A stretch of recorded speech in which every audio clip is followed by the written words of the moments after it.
सभी को रेमो का नमस्कार। ट्रिग्नोमेट्री के इस लेसन में आपका हार्दिक स्वागत है। चलिए शुरुआत करते हैं और क्वेश्चंस डिस्कस करते हैं। देखिए क्वेश्चन कह रहा है कि P plus Q plus R की वैल्यू 60 डिग्री है, तो बताना है हमें cos Q cos R into cos P minus sine P, sine Q sine R into sine P minus cos P, इसकी वैल्यू क्या होने वाली है।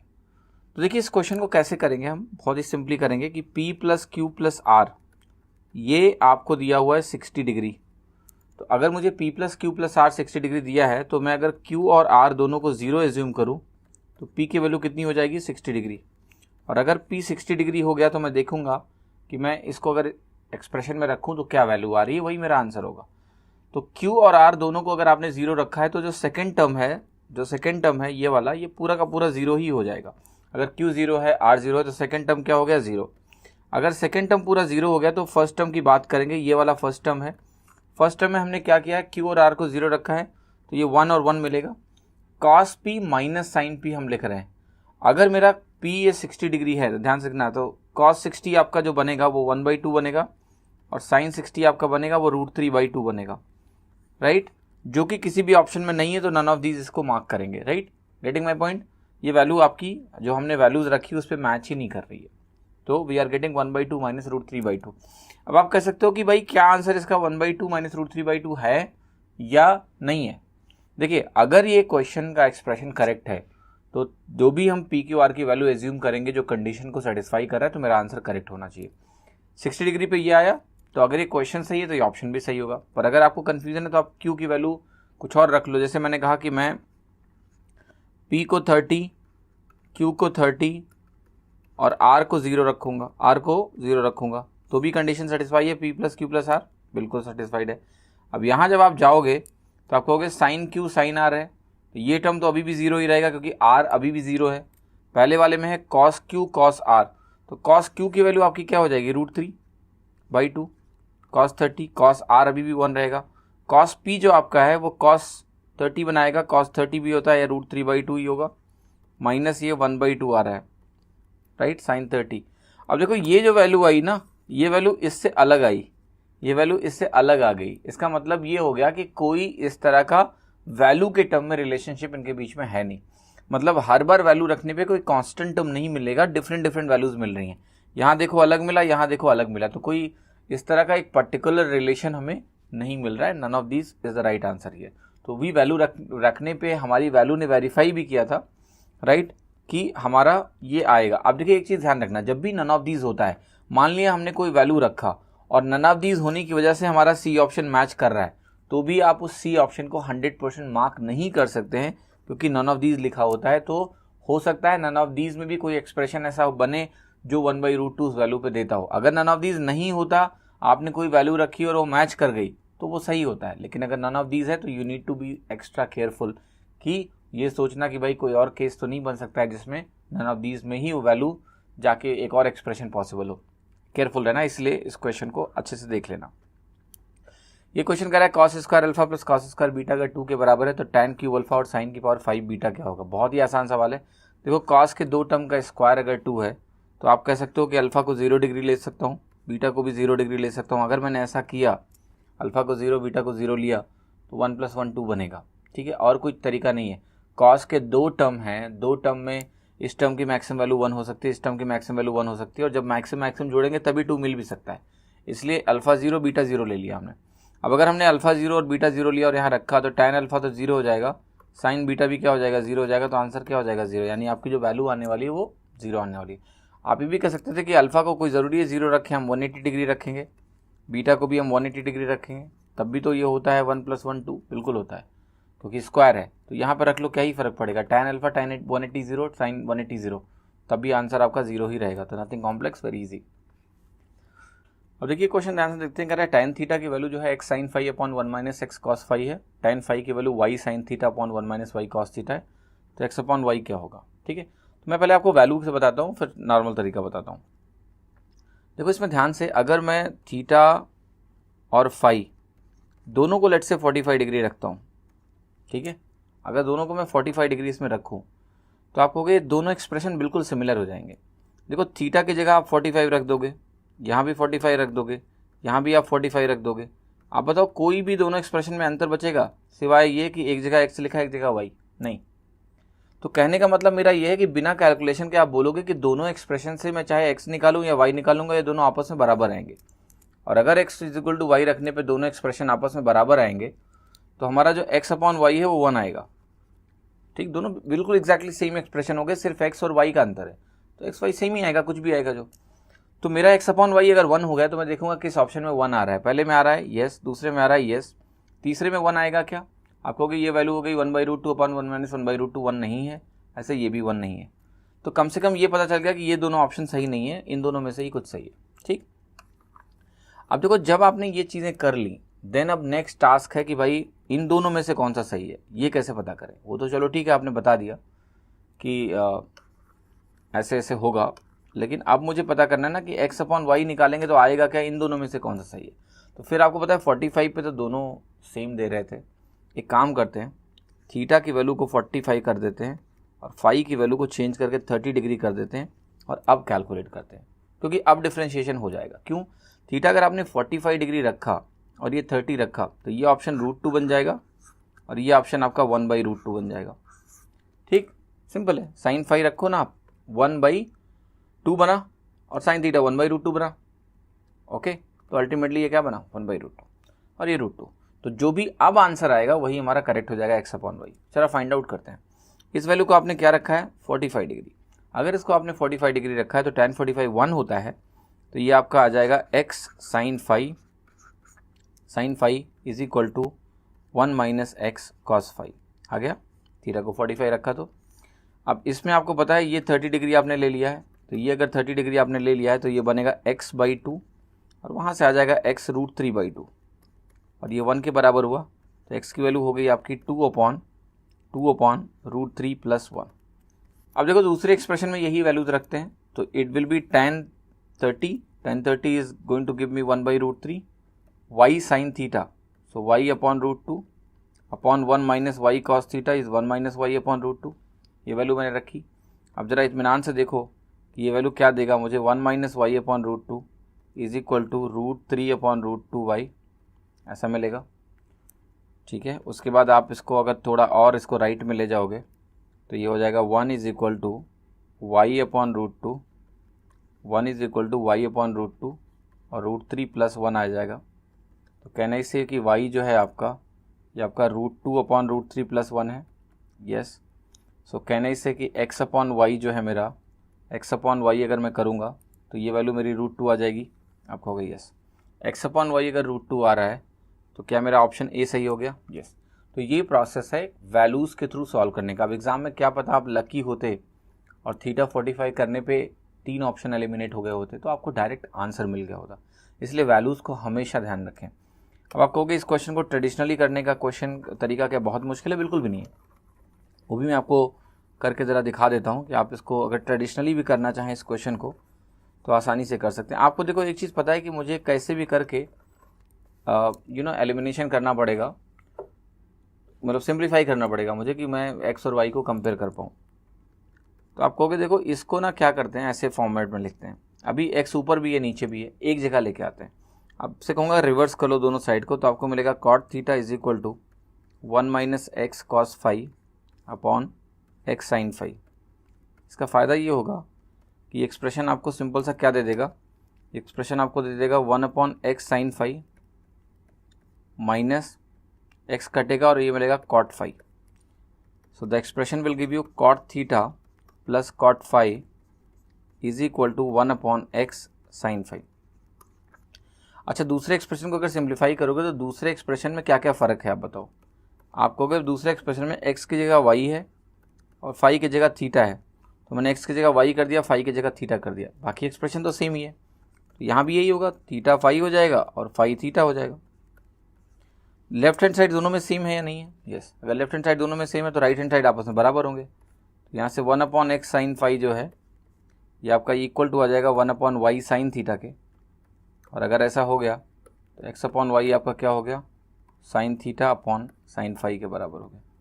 तो ट्रेडिशनली भी मुश्किल नहीं है, बट हाँ दिस स्टेप इज़ इम्पॉर्टेंट कि आपको ये करना है, आसानी से आंसर आ जाएगा। जस्ट अंडरस्टैंड एवरीथिंग, हर एस्पेक्ट आपको देखना है।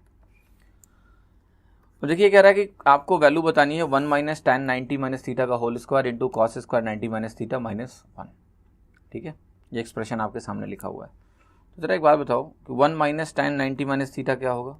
ये होता है कॉट थीटा। तो 1 माइनस कॉट थीटा का होल स्क्वायर आपको दिया हुआ है, ऐसे ऐसा कुछ दिया हुआ है। साथ ही साथ आपको क्या दिया हुआ है, जरा ध्यान से देखो, कॉस स्क्वायर 90 माइनस थीटा। अच्छा, कॉस स्क्वायर 90 माइनस थीटा क्या होता है? आप कहोगे ये होता है आपका साइन स्क्वायर थीटा। ठीक है, लिख दिया। माइनस आपका 1 है, ये भी लिख दिया। अब जरा इस एक्सप्रेशन को देखो, ये 1 माइनस जो कॉट थीटा है ये बन जाएगा sine theta minus cos theta का होल स्क्वायर, राइट, ऐसे बनेगा। डिवाइडेड बाई जो साइन स्क्वायर थीटा आएगा वो इससे कैंसिल हो जाएगा, -1 बनेगा। ये जो टर्म है इसको जरा आप ध्यान से देखो, ये देगा sine square theta plus cos square theta, जो कि 1 हो जाएगा, 1 से कैंसिल हो जाएगा, और बचेगा -2 sine theta cos theta. So I can say it is minus of sine 2 theta, which is option A. Basic simplification है, नथिंग कॉम्प्लेक्स। आप अगर देखो ट्राई करना चाहते हो अब इस क्वेश्चन में कि यार वैल्यू रख के मुझे चेक करना है, तो वैल्यू रख के चेक करना है तो आप वैल्यू रख के चेक कर सकते हो। Put theta is equal to 30 degree. Clear? Why not 45 degree? 45 degree पे प्रॉब्लम हो जाएगी, दो वैल्यूज मैच कर जाएंगी, क्योंकि आप खुद देखो अगर 45 डिग्री आपने रखा तो साइन ये cos 90 यहाँ भी है, cos 90 यहाँ भी है, तो ये दोनों वैल्यूज़ क्या होंगी, मैच कर जाएंगी। ऑल्दो आंसर आ जाएगा, क्योंकि मैं बताता हूँ आपको, अगर थीटा 45 रखोगे तो आंसर इसलिए आ जाएगा कि यहाँ माइनस है और यहाँ प्लस है। ठीक है, तो if you put theta is equal to 45 degree quickly you will get 1 minus 1 का होल स्क्वायर, है ना, into this cos square 45 degree, so 1/√2। इससे मतलब ही नहीं, अगर 1 माइनस 1 बना तो ये पूरा टर्म जीरो होना ही होना है। अल्टीमेटली आपके पास बचेगा -1, और -1 अगर आता है तो थीटा 45 डिग्री पे -1 कहाँ मिलेगा, यहीं मिलेगा। Minus of sine 90 is -1, so A correct है। तो 45 भी रख सकते हो, बट थोड़ा अलर्ट रहना है आपको, क्विकली सोचना है, वरना अगर आपको नन ऑफ दीज मान लिया ऑप्शन में दिया होता, फिर तो नन ऑफ दीज दिया होता तो फिर तो आपको ऐसे ही करके देखना पड़ता, या फिर आप दो वैल्यूज़ लेके चेक करके डबल श्योर होकर ये आंसर मार्क करते। ठीक है, सो ये भी बहुत सिंपल है, आप वैल्यू रख के करते हो तो theta 45 is the best option, easily answer मिलेगा आपको। ठीक है, देखिए क्वेश्चन आपको दिया है कि आपको वैल्यू बताना है किसका। वैल्यू ऐसे दिया है 152 into sine 30 degree plus 2 cos square 45 degree plus 3 sine 30 degree plus 4 cos square 45 degree plus dot dot dot 17 sine 30 degree like this. और सॉरी लास्ट में है आपका 18 भी है, 18 कॉस स्क्वायर 45 डिग्रीज। तो देखिए इसको ज़रा समझते हैं कि इस क्वेश्चन में क्या प्रोवाइडेड है। देखिए साइन 30 और कॉस स्क्वायर 45, इनको ज़रा पहले देखते हैं और समझते हैं। हर जगह साइन 30 है, कॉस स्क्वायर 45 है। देखिए कॉस स्क्वायर 45 जो आपका होता है इसकी वैल्यू 1/2 होती है, इसकी वैल्यू 1/2 होती है। और जो साइन 30 होता है क्या इसकी वैल्यू कुछ और होती है, ये भी 1/2 होती है। तो इसका मतलब ये है कि सारे टर्म में अगर साइन 30 और कॉस स्क्वायर 45 ही है तो ये तो आपस में बराबर हुए ना भाई। तो आपको कि 152 में हम ये 2 बाहर ही निकाल सकते हैं। अगर 2 बाहर निकाल लोगे तो आपको पता क्या मिलेगा, 1 + 2 + 3 अप टू कहाँ तक, 18 तक। तो ये हो जाएगा आपका 152/2 इंटू ये क्या होगा आपका sum of first n natural numbers, n +1/2 होता है। Sum of first n natural numbers क्या होता है, n +1/2। If I put n = 18 तो ये बनेगा आपका 18 × 19/2, 18 × 19/2। क्लियर? और आपको एक अच्छी चीज़ बताता हूँ कि 152 भी 18 × 19 ही कहलाता है, ये भी 18 × 19 है। तो ये 18 × 19 है, ये 18 × 19 है, तो ओवरऑल प्रोडक्ट आपका 18 स्क्वायर × 19 स्क्वायर है या नहीं है। तो क्या आपका आंसर एक परफेक्ट स्क्वायर है? Yes, it is perfect square of what, 18 × 19। तो यही पूछ रहे थे कि ये इन्होंने पूछा नहीं कि आंसर क्या है, आंसर नहीं पूछ रहे, ये आपसे पूछ रहे हैं कि बताओ ये नंबर परफेक्ट स्क्वायर है एक इंटीजर का या नहीं। तो yes it is, 18 square × 19 square एक परफेक्ट स्क्वायर नंबर है, तो आप आसानी से आंसर लगा सकते हो, सी ऑप्शन। अब देखिए क्वेश्चन कर रहा है tan x आपका b/a है, तो कुछ एक्सप्रेशन दिया है और इसकी वैल्यू पूछ रहा है। सिंप्लीफाई करेंगे। देखो पहली बात तो ये है कि यहाँ पर जो ब्रैकेट है इसको हम इसी फॉर्मेट में लिखते हैं कि b/a हमें दिखे, तो a कॉमन ले लो ऊपर नीचे से, तो a कैंसिल भी हो जाएगा और ये फॉर्मेट आ जाएगा। हम पहले ये फॉर्मेट सॉल्व करेंगे और दूसरा जो फॉर्मेट है वो आपका अपने आप पता है आपको क्या होगा, 1 माइनस बी अपॉन ए, मतलब इसी का रेसिप्रोकल है 1 प्लस बी अपॉन ए। तो जैसे ही यहाँ पर आप वैल्यू रखने गए आपको मिलेगा 1 plus tan x upon 1 minus tan x, यहाँ मिलेगा 1 plus tan x upon 1 minus tan x। यहाँ पर क्या मिलेगा आपको, you will get 1 minus tan x upon 1 plus tan x। ठीक है, अब जरा इसको ध्यान से देखो, इसको मैं रेशनलाइज करने जा रहा हूँ। रेशनलाइज करने के लिए मैं क्या करूँगा, मैं सिंपल सा 1 प्लस tan x से ऊपर नीचे मल्टीप्लाई करूँगा। तो पहला टर्म जो बनेगा वो बन जाएगा 1 प्लस tan x, बाहर आ जाएगा क्योंकि मैं 1 plus tan x root 1 plus tan x से अंदर मल्टीप्लाई करूँगा, ऊपर नीचे दोनों। नीचे मिलेगा मुझे root 1 minus tan square x। दूसरे में मैं क्या करूँगा, ऊपर नीचे 1 माइनस tan x से मल्टीप्लाई करूँगा। मैं रेशनलाइज कर रहा हूँ, ऐसा करूँगा तो 1 माइनस tan x यहाँ से बाहर आ जाएगा और डिनोमिनेटर में क्या बनेगा, root of 1 minus tan square x। ठीक है, इनको अगर आप ऐड करोगे तो डिनोमिनेटर अब सेम हो गए ना। तो आप बताओ ज़रा क्या होगा इस केस में। इस केस में क्या होने वाला है, इस केस में आपका होने ये वाला है कि आपका ये जो tan x है दोनों जगह से कैंसिल हो गया। एक में 1 प्लस tan x बाहर आया, एक में 1 माइनस tan x बाहर आया, और जब ऐसा हुआ तो दोनों में एक कैंसिलेशन हुआ tan x का, और ये एक्सप्रेशन बचा 2 upon root of 1 minus tan square x। Now what you need to do, simple सी बात है जो अब आपको इसके आगे करनी है, राइट। और वो बात ये है कि आप इस दोनों एक्सप्रेशन में अब सिंप्लीफाई करो। इसको सिंप्लीफाई करने के लिए इसको sign square x upon cos square x लिख दो। जैसे ही आप लिखोगे cos x ऊपर जाएगा, 2 cos x बनेगा, और नीचे बचेगा root of cos square x minus sine square x, जिसको आप बोलते हो रूट ऑफ cos 2x। तो एक्सप्रेशन बन गया 2 cos x upon root of cos 2x, that is option D. तो देखिए क्वेश्चंस मुश्किल होते नहीं हैं, आपको बस उनको सही तरीके से करना आना चाहिए, दैट्स इट। एक तरीका हुआ। चलो एक और तरीका ट्राई करते हैं कि इस क्वेश्चन में क्या कुछ वैल्यू बेसिस पे भी काम किया जा सकता था। यस, पॉसिबल क्यों नहीं है, बिल्कुल है। आप लेट्स से कि 45 डिग्री नहीं लेना है एक्स को। अगर आप 45 डिग्री लोगे तो आप मामला पूरा फंसा दोगे, बिकॉज अगर ये बी और ए बराबर हो गए तो ये अनडिफाइंड हो जाएगा। ऐसा देखो, दिस विल बिकम अनडिफाइंड। सो हमें उस पर नहीं बात करनी है, हम अनडिफाइंड नहीं कर सकते क्वेश्चन को। What we can do is that we can think of 1 upon root 3। तो a हमारा रूट 3 हो गया और b हमारा 1 हो गया, और x की वैल्यू क्या हो गई 30 डिग्री। क्लियर। तो इसके बेसिस पे देखो हम सारे ऑप्शंस लिख सकते हैं ना कि डिफरेंट ऑप्शंस क्या बनेंगे। जैसे देखो x को अगर आपने 30 डिग्री लिया तो जरा बताओ पहला ऑप्शन क्या होगा, 1 हो जाएगा। 2 साइन x इज 1 अपॉन साइन 60 डिग्री का स्क्वायर रूट। साइन 60 डिग्री आपका क्या होता है, रूट 3/2 का स्क्वायर रूट। तो आप कहोगे ये हो जाएगा रूट ऑफ रूट 3/2, कुछ ऐसा बना। ठीक है, पहला ऑप्शन। दूसरा ऑप्शन हो गया 2 cos x। 2 cos x हो गया रूट 3/2 यानी रूट 3। cos 4x है तो cos 4x is going to be in the second quadrant, जो कि निगेटिव होता है। तो ये तो आपका ऑप्शन डिफाइंड ही नहीं होगा। x की 30 डिग्री पे ये ऑप्शन कह रहा है डिफाइंड ही नहीं है। क्लियर। और मैं आपको समझाऊंगा कि ये वैल्यू भी प्रॉब्लमेटिक क्यों है। देखिए जब वैल्यूज आपको चूज करना है, जैसे very wonderful question to understand कि हम क्या वैल्यू ले सकते हो क्या नहीं, राइट। अब इसमें क्या हुआ कि ये ऑप्शन अनडिफाइंड नहीं है, तो क्या हमने कोई रॉन्ग वैल्यू ली है या फिर ये ऑप्शन हो ही नहीं सकता है। ध्यान से देखो, मैं आपको एक बात बताता हूँ। अगर मैंने यहाँ पर जो वैल्यू एज्यूम करी है अभी 1 अपॉन रूट 3, मुझे करना भी था क्योंकि a माइनस बी अगर मैंने अंदर लिखा हुआ है तो a b से बड़ा होना चाहिए। तो whatever I have chosen is the right values. 1 upon root 3 में b a से छोटा है, दैट्स करेक्ट। बट जब हम करें 2 cos x upon root cos 4x, 2 cos x upon root cos 4x, तो 4x इज 430, सेकेंड क्वाड्रेंट में cos negative है, यानी ये ऑप्शन तो संभव ही नहीं है क्योंकि ये 30 डिग्री पे मुझे आंसर नहीं दे रहा है।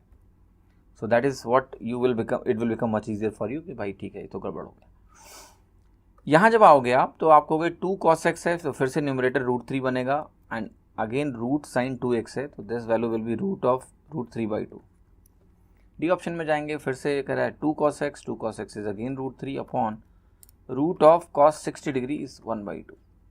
तो ये अल्टीमेटली सिंप्लीफाई करोगे आपको रूट 6 मिल जाएगा। ठीक है, now coming to the question. Now question भाई सिंप्लीफाई करके मुझे क्या देने वाला है, तो आप कहोगे यहाँ पर अगर आपने ऐसा लिया root 3 plus 1 upon root 3 minus 1 अंदर आया, और यहाँ सेकेंड ब्रैकेट में आपका है root of root 3 minus 1 upon root 3 plus 1। तो आपको क्या करना है, इसको भी रेशनलाइज करोगे आप, राइट। तो आप कहोगे ये रूट 3 प्लस 1 है, रूट 3 माइनस -1 से ऊपर नीचे मल्टीप्लाई करोगे √3 + 1 से, यहाँ √3 + 1 से ऊपर नीचे मल्टीप्लाई करोगे आप, तो आपको ये दे देगा √3 + 1 अपॉन, अंदर देखना ध्यान से, स्क्वायर रूट ही रहेगा, बट ये वैल्यू आपकी हो जाएगी अब 2। ध्यान से देखना होगा कि नहीं होगा, बिकॉज √3 + 1 से मल्टीप्लाई किया ना आपने, यहाँ √3 - 1 से करोगे, यहाँ √3 - 1 से करोगे तो ये वैल्यू आपको दे देगा फिर से यहाँ √2। आप करोगे सॉल्व तो ये कैंसिल आउट होगा, तो आपको जो वैल्यू मिल रही है वो क्या मिल रही है, आपको वैल्यू अल्टीमेटली मिल रही है √3/2 अपॉन ऐसे, जो कि अल्टीमेटली किसके बराबर है, √6 के बराबर है, और यहाँ भी वही मिल रहा था √6 डी ऑप्शन में, तो केवल डी ऑप्शन सही होगा। अब देखो एग्जाम में एडवांटेज कैसे मिलेगा कि ये जो एक्सप्रेशन मैंने आपके सामने अभी लिखा है, ये एक्सप्रेशन जो मैंने आपके सामने लिखा है, ये आपको एल्जेब्रा में जब आपको सर्ट्स पढ़ोगे, सिंप्लीफिकेशन ऑफ सर्ट्स, तो यहाँ पर ये जो वैल्यू है आपकी, ये जो वैल्यू है आपकी, इसको आपको एज ए स्टैंडर्ड वैल्यू ध्यान रखना है कि √3 + 1 अपॉन √3 - 1 अगर हमारे पास है तो मैं √3 + 1 अपॉन √2 मिलता है, और अगर √3 - 1 अपॉन √3 + 1 का स्क्वायर रूट है तो वो √3 - 1 अपॉन, एक्चुअली इसका सम ही ध्यान रखना कि ये √6 देता है, तब आपके लिए बहुत आसान होगा इस क्वेश्चन को सॉल्व करना, क्योंकि फिर ये रिजल्ट बहुत ऑब्वियस होगा। जैसे आपने इसको देखा, आप कहोगे ये तो √6 आने वाला है, फिर कौन सा ऑप्शन √6 दे रहा है, डी ऑप्शन, आसानी से निकल आएगा। तो दिस इज ए प्रोसेस जिसको यूज़ करके आप वैल्यू रख के भी आंसर निकाल सकते हैं। बाकी मैंने ट्रेडिशनल भी बताया है, so that you do not go wrong anywhere, वो भी आपके अंडरस्टैंडिंग होनी चाहिए, ठीक। चलिए देखिए क्वेश्चन देखते हैं क्या कह रहा है। ये क्वेश्चन आपका कह रहा है कि वैल्यू बतानी है, आपको एक बड़ा सा एक्सप्रेशन दिया हुआ है उसकी, पहले इसको सिंप्लीफाई करके लिखते हैं। तो ये वैल्यू हो जाएगी 1 + 2 cot square 90 - x is tan square x minus cosec 90 - x है तो ये बनेगा आपका sec x, cot 90 - x बनेगा आपका tan x, डिवाइडेड बाई जो नीचे है वो cosec 90 - x is again sec x, cot 90 - x is tan x। ये आपकी वैल्यू हो गई। अगर ये वैल्यूज़ मेरे सामने हो गई तो आप बताओ कि ये जो 1 है क्या इसको, ये ध्यान रखना, ये बहुत इंपॉर्टेंट चीज़ मैं लिख रहा हूँ आपके सामने। कई बार ना ट्रिग्नोमेट्री में आपको ना एक एडिशनल वैल्यूज़ लिखनी पड़ती हैं, जैसे कहीं 1 लिखा है तो 1 को आप sin square x plus cos square x लिख सकते हैं, 1 को आप sec square x minus tan square x लिख सकते हैं, 1 को आप cosec square x minus cot square x लिख सकते हैं, और वो एग्जाम में बहुत मदद भी करता है। जैसे यहाँ देखना, जैसे मैंने जब लिखा ये, तो ये किस चीज़ में देखो कन्वर्ट होने वाला है, ये आपका अल्टीमेटली बना देगा सेक स्क्वायर x, और ये माइनस tan स्क्वायर x इसके साथ एक जाएगा और बचेगा plus tan square x minus 2 sec x tan x, ये बन गया देखो, divided by sec x minus tan x। और जैसे ये किया आपने, ऊपर वाला टर्म देखो क्या है, ऊपर वाला टर्म आपका हो गया sec x minus tan x का whole square divided by sec x minus tan x, और जैसे ही आपको ये दिखा, एक कैंसिल हो जाएगा, आपका आंसर हो गया sec x minus tan x। That is the normal process, normal way to solve this question. आप करोगे कि चलो ठीक है ये समझ में आ गया, बट और कुछ बताओ, ठीक है, क्या कोई और तरीका इस पर्टिकुलर क्वेश्चन को करने का है? बिल्कुल है, assume A value and think about the answer. तो आप कहोगे कौन सी वैल्यू एज्यूम करें? मैं कहूँगा कि देखो यहाँ पर आप x की वैल्यू 0 नहीं ले सकते हो, या ले सकते हो, बिल्कुल ले सकते हो। x की वैल्यू को 0 डिग्री लेके ज़रा ट्राई करो। x की वैल्यू को अगर 0 लोगे तो बताओ, यहाँ एक जो मैंने क्वेश्चन रेज किया था कि क्या 0 ले सकते हैं, वो आपको पहले आंसर करना पड़ेगा। कॉट के साथ कोई प्रॉब्लम नहीं, कॉट 90 0 होता है, कोसेक 90 भी डिफाइंड होता है, बिकॉज ये साइन का रेसिप्रोकल होता है, सब तो डिफाइंड है, कोई पंगा नहीं है। जैसे ही आपने x हटाया, x हटा दो, x 0 कर दिया। अब जरा देखो जो टर्म बचा है वो क्या है, आपका है 1 + 2 cot 90, 1 0 होता है तो ये भी चला गया, ख़त्म हो गया, तो 1 हो गया, ये टर्म गया, जहाँ कॉट है वो हटा दो। मेरे पास कोसेक के टर्म बचेंगे, देखो 1 माइनस ये टर्म आपका cos 90 0 हुआ तो ये भी चला गया आपका, देखो ये पूरा चला गया, ये कॉट प्रोडक्ट में था यहाँ, और यहाँ बस नीचे कोसेक बचा, तो 1 upon cosec 90 is again sine 90 1 होता है तो ये भी 1 होता है, तो मेरी वैल्यू 1 आनी चाहिए, मेरी वैल्यू 1 आनी चाहिए अगर मैंने x को 0 रखा तो। अब देखो प्रॉब्लम यहाँ पर यह है कि x को 0 रखने पे कई आंसर 1 दे रहे हैं, ये भी 1 दे रहा है, ये भी 1 दे रहा है, ये भी 1 दे रहा है, इसलिए x को 0 का रखने का कोई फ़ायदा नहीं है, रख तो सकते हैं। ये -1 दे रहा है तो ये रिजेक्ट हो जाएगा, बट बाकी तो सही हो सकते हैं ना, तो मच ऑफ द बेनिफिट आपको यहाँ कुछ मिल नहीं पाया। अब क्या करोगे, अब आप ना x को 45 डिग्री रख लो, एक्स को अगर आप 45 डिग्री रखते हो तो देखो क्या बेनिफिट होने वाला है आपको कहोगे ये बनेगा 1 + 2, मैं इसको हटा देता हूँ। 45 डिग्री रखने पर देखो क्या बेनिफिट हुआ आपको, 1 प्लस ये हो गया 2, क्योंकि कॉट स्क्वायर 90 - x, कॉट 45 1 होता है, उसका स्क्वायर 1 रहेगा, 2 से प्रोडक्ट है। ये आपका बनेगा 2 कोसेक 45 डिग्री, तो ये आपका हो जाएगा 2√2, ये तो 1 ही रहेगा, डिवाइडेड बाई, नीचे देखना ध्यान से, ये वैल्यू आपकी कोसेक 90 - x है। Cosec 90 - x again cosec 45 degree बनाएगा, और कोसेक अगर 45 डिग्री हुआ तो वो वैल्यू √2 ही रहेगी, लिख दिया √2, माइनस कॉस कॉट वाला है तो ये आपका √2 वो -1 बन गया। तो ये आपका वैल्यू है 3 - 2√2 अपॉन √2 - 1, कुछ ऐसा बनता हुआ मुझे दिख रहा है 45 डिग्री लेने पे। अब चैलेंज ये है कि इसको सिंप्लीफाई करना है। सिंप्लीफाई करने के लिए क्या करोगे आप, √2 + 1 से ऊपर नीचे मल्टीप्लाई करो,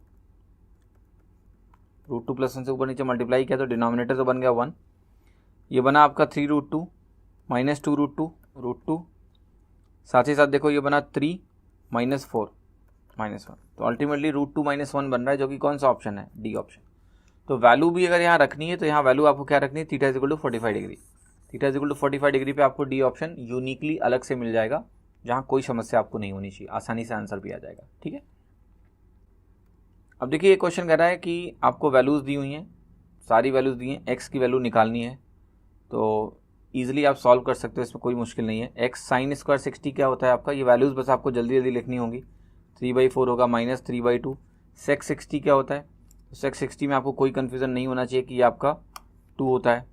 ठीक है, सेक 60 आपका 2 होता है। tan स्क्वायर 30 आपका 1/3 हो जाएगा, प्लस 4/5, साइन स्क्वायर 45 1/2 होता है, tan स्क्वायर 60 आपका 3 होता है, = 0।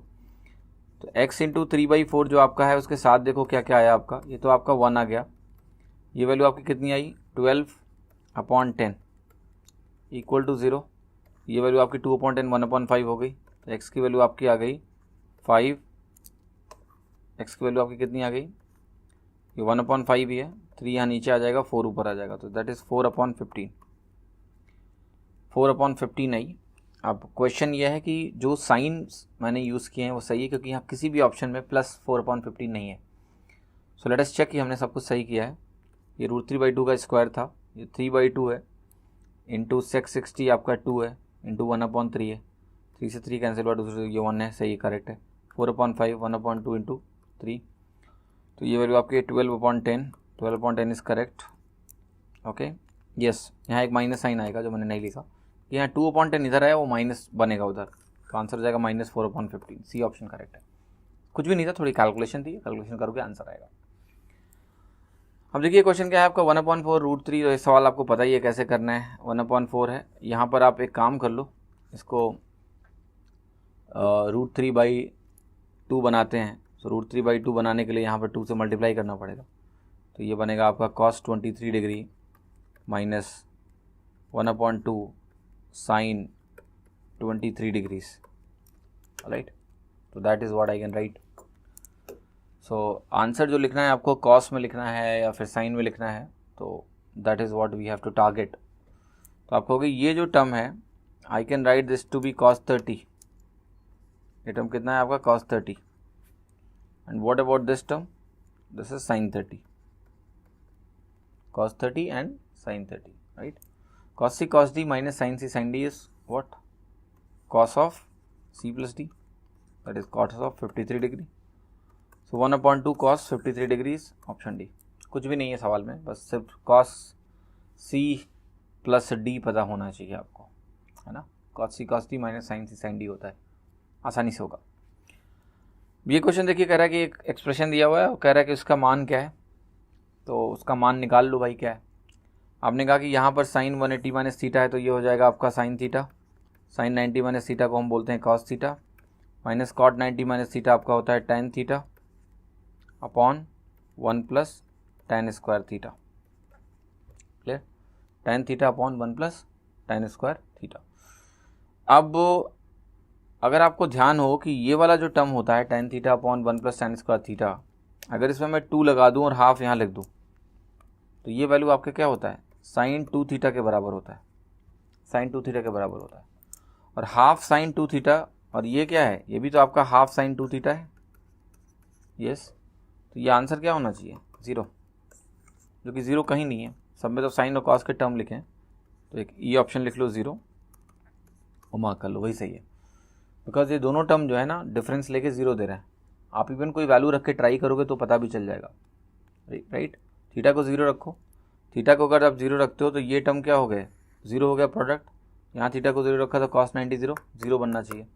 अब थीटा 0 रखने पे 0 तो कई ऑप्शन बन रहा है, ये भी 0 बन रहा है, ये भी आपका 0 बन रहा है, ये भी 0 बन रहा है, but they are not the right answer. Clear, getting my point और नॉट? थीटा को 0 रखने पे 3 ऑप्शन 0 तो बन रहे हैं, बट हमने देखा कि हमेशा 0 आएगा, not at a particular value, हमेशा 0 आएगा। तो इसका एक्चुअल आंसर क्या होना चाहिए? 0, जो कि दिया होना चाहिए ऑप्शन में, जो कि गलत ऑप्शन है। ठीक है, उम्मीद करता हूँ आपका लेसन पसंद आया होगा, काफ़ी कुछ सीखने को मिला होगा। Thank you, have a great time.